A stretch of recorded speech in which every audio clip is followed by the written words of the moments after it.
wat van nature geen gode is nie. Maar nou, iemand sê nou, maar nou dat julle God ken, nou dat julle God ken, of liewer deur God geken is. Baie mense ken vir God, maar God ken nie vir hulle nie. Ken jy hom? Ken jy hom? O Heiland, ken jy hom? Dan 'n ander vraag, ken hy jou? Dat is deel van my boodskap vanavond. Dat is vir ons almal vanavond. Ken die Here vir my? Ken hy my naam? Of is ek nog onder die kerklys? Maar ek is nog nie by die Here lys. Is jy saam met my? Iemand gee die Here prys.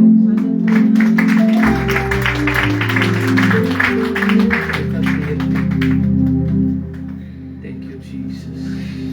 Lukas 14, vers 22. Ek sluit af.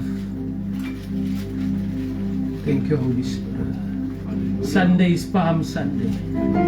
It is the start of the most holy week.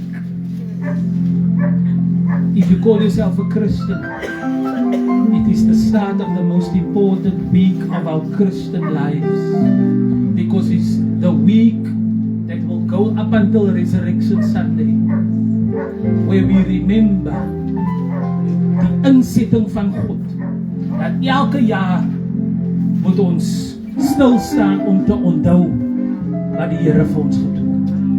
Are you with me? That's why I don't go on holiday when it's Passover, because Passover belongs to Jesus. Lukas 13 vers 22. As jy saam met my? Lukas 13.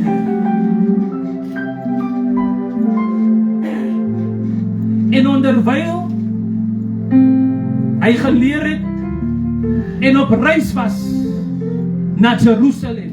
Onthou ek is te doen met Palm Sondag. Dis nou nie Palm Sondag nie, maar kyk die konteks wat gebeur. Jesus is ook op reis na Jerusalem.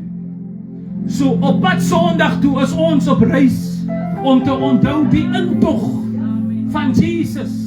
En die palmtakke en die klere was op die grond gegooi, sodat die donkie daar moes trap. Because die donkie is die dier van vrede.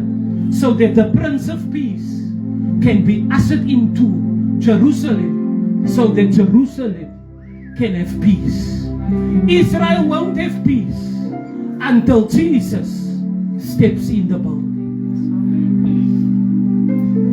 En onderwyl hy geleer het en op reis was na Jerusalem, het hy stede en dorpe deurgegaan.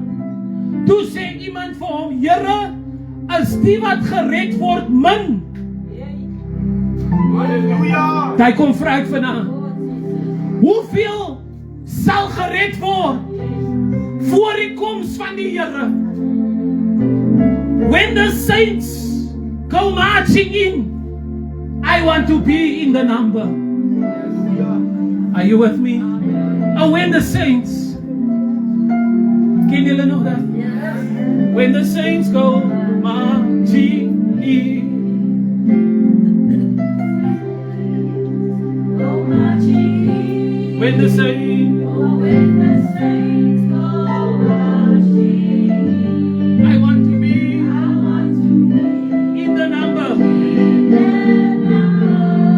When the saints go marching in. Hallelujah. Dis 'n baie diep vraag. Here, is die wat gered word min? Is die wat vanaand hier is gered? Is die wat vanaand hier is wie gered is min? Of is ons baie? Is die wat hemel toe gaan, Here, min? Of is dit baie? Nou, dis 'n klaskamer vraag. Hy's vir die hele klas. Maar Maar die one-on-one vraag is, gaan u gered wees? Gaan u in? Gaan u hemel toe? As hy nou kom, is u reg om in te gaan. So die klaskamer vraag is maklik om voorweg te steek. Maar die one-on-one vraag vanaand is jou hart reg met hom? Ken jy vanaand vir Jesus Christus as persoonlike redder, verlosser en zaligmaker? Is jy by die Here